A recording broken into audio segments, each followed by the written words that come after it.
ಈ ಸಂಘಟನೆ ಬೆಳೀಲಿ, ಶಕ್ತಿಯುತವಾಗಿ ಬೆಳೀಲಿ ಅಂತೇಳಿ ಹಾರೈಸ್ತೇನೆ. ನಾನು ರಮೇಶ್ ಅವರೇ, ಶಕ್ತಿಯುತವಾಗಿ ಬೆಳೆಸಿ. ಇವೆಲ್ಲ ಸಬ್ಶಕ್ತಿಗಳಿದ್ದಾವಲ್ಲ, ಸಬ್ ಕಾಸ್ಟ್ಗಳಿದ್ದಾವಲ್ಲ, ಅವೆಲ್ಲ ತೆಗೆದಾಕಿ, ಎಲ್ಲನೂ ತೆಗೆದಾಕಿ. ಒಂದು ಇರಬಾರದು. ಎಂಥದೋ ಪದ್ಮಶಾಲಿ ಅಂತ ಇರೋದು, ಇನ್ನೊಂದು ಯಾವುದೋ ಎಂತ ಇದಮ್ಮ ನಿಮ್ಮ ಜಾತಿ ಸಬ್ ಕಾಸ್ಟ್ಗಳು.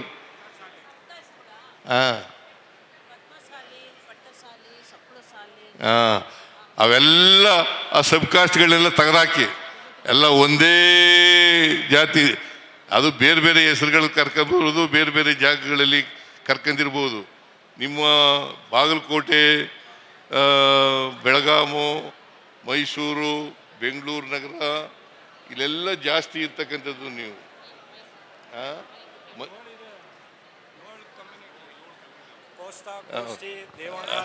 ಅವೆಲ್ಲ ಬಿಟ್ಟು ತೆಗೆದಾಕ್ರಯ್ಯ. ಈಗ ನೋಡ್ಯಪ್ಪ, ಅಂತಿಮವಾಗಿ ಮನುಷ್ಯ ಜಾತಿ ಒಂದೇನೆ.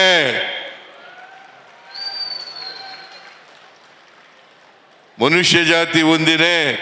ಈಗ ಜಾತಿ ವ್ಯವಸ್ಥೆಯನ್ನು ನಾವು ಮಾಡ್ಕೊಂಡಿರೋದು ಸ್ವಾರ್ಥಕ್ಕೋಸ್ಕರ ಮಾಡ್ಕೊಂಡಿರ್ತಕ್ಕಂಥದ್ದು, ನಮ್ಮ ಸ್ವಾರ್ಥಕ್ಕೋಸ್ಕರ ಮಾಡ್ಕೊಂಡಿರ್ತಕ್ಕಂಥದ್ದು. ಚತುರ್ಣ ವ್ಯವಸ್ಥೆ ಯಾರು ಮಾಡಿದ್ರು? ನಾವು ಮಾಡಿದ್ವಾ? ಯಾರೋ ಹಿಂದೆ ಪೂರ್ವಿಕರು ಮಾಡಿದ್ದಾರೆ. ಹಾಗಂತೇಳಿ ಅಪ್ಪಾಕದ ಆಲ್ದ ಮರದಲ್ಲಿ ನೇತಾಕೊಂಡು ಇರಬೇಕಾ? ಸಂವಿಧಾನ ಹೇಳಿರೋದು ಯಾಕೆ ಹೇಗಾಗಿದ್ರೆ? ಸಂವಿಧಾನ ಬಾಬಾ ಸಾಹೇಬ್ ಅಂಬೇಡ್ಕರ್ ಅವರು ಸಂವಿಧಾನ ಬರೆದಿರೋದು ಯಾಕೆ? ಈ ಸಂವಿಧಾನ ಉದ್ದೇಶ ಇದೆಯಲ್ಲ, ಅದು ಈಡೇರಲೇಬೇಕು. ಆಗ ಮಾತ್ರ ನಾವು ಮನುಷ್ಯ ಜಾತಿ ಅಂತ ಹೇಳಲಿಕ್ಕೆ ಸಾಧ್ಯ ಆಗ್ತದೆ. ಈ ಯಾವುದೇ ಧರ್ಮ ನಮಗೆ ಪ್ರೀತಿಸದೆ ಹೇಳ್ಕೊಡ್ತದೆ ಹೊರತು, ಪ್ರೀತಿಸಿ ಕರುಣೆಯಿಂದ ಕಾಣಿ ಅಂತ ಹೇಳ್ತದೆ ಹೊರತು, ಶಾಂತಿಯಿಂದ ಇರಿ ಅಂತ ಹೇಳ್ತದೆ ಹೊರತು, ಅದಕ್ಕೆ ಯಾರು ಕೂಡ ದ್ವೇಷಿಸಿ ಇನ್ನೊಬ್ಬರನ್ನ ದ್ವೇಷಿಸಿ ಅಂತ ಹೇಳ್ಕೊಟ್ಟಿಲ್ಲ. ಸಂವಿಧಾನ ಹೇಳೋದು ಸಹಿಷ್ಣುತೆ ಸಹಬಾಳ್ವೆ, ಸಹಿಷ್ಣುತೆ ಸಹಬಾಳ್ವೆ. ಇದನ್ನು ರೂಢಿಸ್ಕೊಳ್ತಕ್ಕಂಥ ಕೆಲಸವನ್ನು ಎಲ್ಲ ಜಾತಿಯವರು, ಜನಾಂಗದವರು ಕೂಡ ಮಾಡಬೇಕು ಅಂತಕ್ಕಂಥ ಮಾತುಗಳನ್ನು ಈ ಸಂದರ್ಭದಲ್ಲಿ ಹೇಳಲಿಕ್ಕೆ ಬಯಸ್ತಾ ಇದ್ದೇನೆ. ನಾನು ಹಣಕಾಸಿನ ಮಂತ್ರಿಯಾಗಿರುವಾಗ, ಇಲ್ಲಿ ಉಮಾಶ್ರೀ ಇಲ್ಲೇ ಇದ್ದಾರೆ, ಉಮಾಶ್ರೀ 94-95 ಇರಬೇಕಲ್ಲಮ್ಮ, ₹4.25 ಇದ್ದದನ್ನು ₹1.25 ಮಾಡಿದ್ದು. 2004-05ರಲ್ಲಿ ನಾನು ನಿಮ್ಮ ಜನಾಂಗದವರಿಗೆ ಮಗ್ಗಗಳಿಗೆ 10 HP ವರೆಗೆ ₹4.25 ಇತ್ತು ಒಂದು ಯೂನಿಟ್ಗೆ. ಅದನ್ನು ₹1.20 ಮಾಡಿದವರು ನಮ್ಮ ಸರ್ಕಾರ ಮತ್ತು ನಾನು ಹಣಕಾಸಿನ ಮಂತ್ರಿ ಆಗಿರುವಾಗ ಅಂತಕ್ಕಂಥ ಮಾತುಗಳನ್ನು ಹೇಳಲಿಕ್ಕೆ. ಆಗ ಸುಮಾರು 80% ಜನರಿಗೆ ಕವರ್ ಆಗಿತ್ತು. ಅದಾದಮೇಲೆ ಈಗ 10% ಅವರಿಗೆ ಉಚಿತವಾಗಿ 10 HP ವರೆಗೆ ಉಚಿತವಾಗಿ. ನಮ್ಮ ರವೀಂದ್ರ ಇಲ್ಲೇ ಇದ್ದಾನೆ, ಕಲಬುರಗಿ. ಏನಪ್ಪ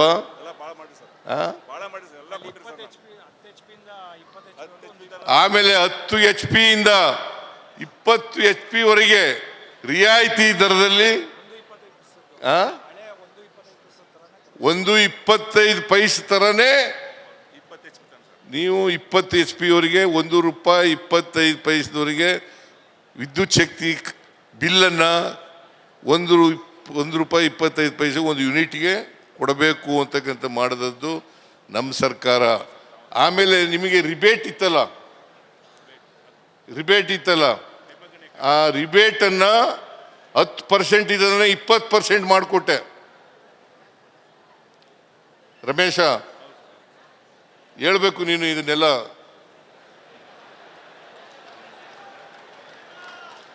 10% ಇದನ್ನ 20% ಮಾಡಿಕೊಟ್ಟೆ.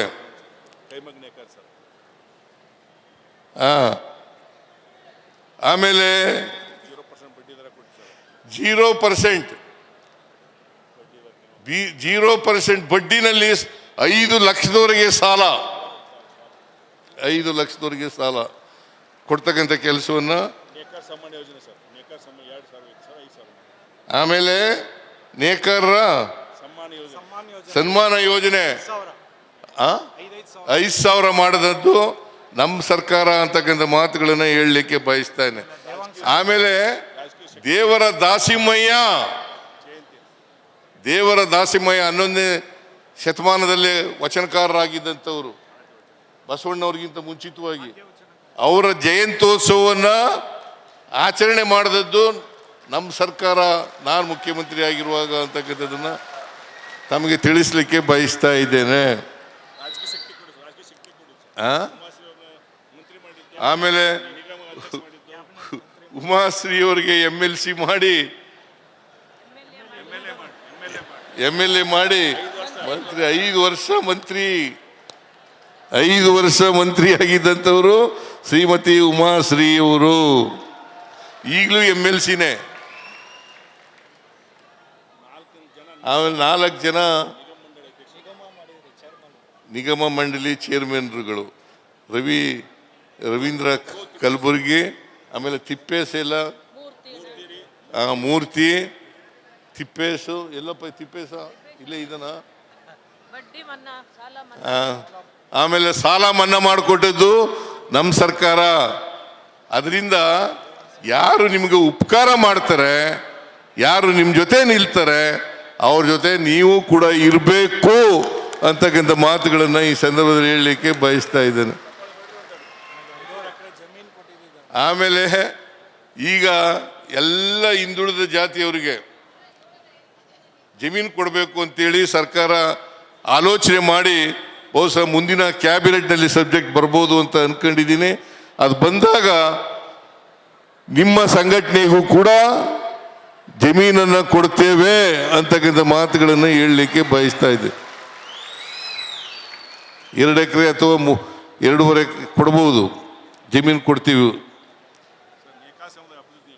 ಆಮೇಲೆ ಸ್ವಾಮೀಜಿಯವರು ಒಂದು ಮಾತನ್ನ ಹೇಳಿದ್ದಾರೆ, ನೇಕಾರರ ಅಭಿವೃದ್ಧಿ ನಿಗಮ ಮಾಡಬೇಕು. ಏನು ಚಪ್ಪಾಳೆನೆ ತಟ್ಟಲ್ವಲ್ಲಯ್ಯ ನೀವು? ನೇಕಾರರು ಅಂತ ಪದ ಉಪಯೋಗಿಸಿರೋದ್ರಿಂದ ನೇಕಾರರ ಅಭಿವೃದ್ಧಿ ನಿಗಮ ಅದು ದೇವಾಂಗನೂ ಸೇರ್ಕತ್ತದೆ.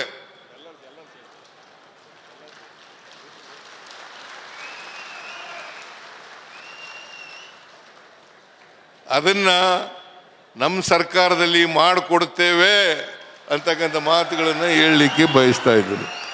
ಆಗ್ಬೋದನ್ಯ? ಆಯ್ತು, ಹೋಗಿ ಕೂತ್ಕೊಳ್ಳಿ.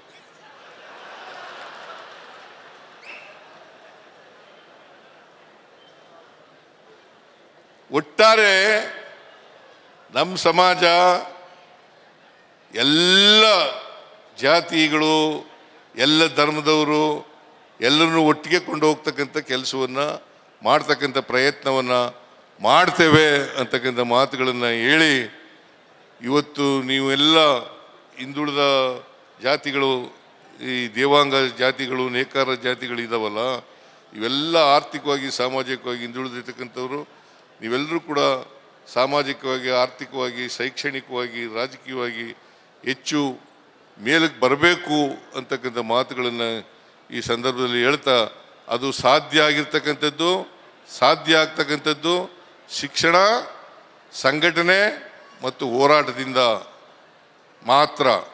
ನಿಮ್ಗೆ ಸಿಗ್ತಕ್ಕಂಥ ಹಕ್ಕುಗಳು ಸಂವಿಧಾನಕವಾಗಿ ಏನೇನು ಹಕ್ಕುಗಳನ್ನು ಕೊಟ್ಟಿದ್ದಾರೆ, ಹಕ್ಕುಗಳನ್ನೆಲ್ಲ ಪಡ್ಕೋಬೇಕು ಅನ್ನೋದಾದರೆ, ಅವುಗಳ ರಕ್ಷಣೆ ಆಗಬೇಕಾದ್ರೆ, ಸಂವಿಧಾನದ ರೀತ್ಯ ಆಗಬೇಕು ಅನ್ನೋದಾದರೆ ನೀವೆಲ್ಲರೂ ಕೂಡ ಶಿಕ್ಷಣ, ಸಂಘಟನೆ, ಹೋರಾಟದ ಮೂಲಕ ಪಡ್ಕೊಳ್ಬೇಕು ಅಂತಕ್ಕಂಥ ಮಾತುಗಳನ್ನು ಹೇಳಿ, ಇವತ್ತು 100 ವರ್ಷ ಈ ದೇವಾಂಗ ಸಂಘಟನೆ ಆಗಿ 100 ವರ್ಷ ಆಗಿದೆ.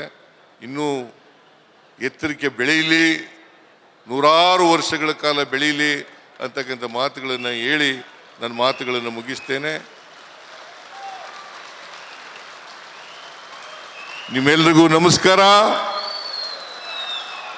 ಜೈ ಹಿಂದ್, ಜೈ ಕರ್ನಾಟಕ, ಜೈ ದೇವಾಂಗ, ಜೈ ನೇಕಾರ.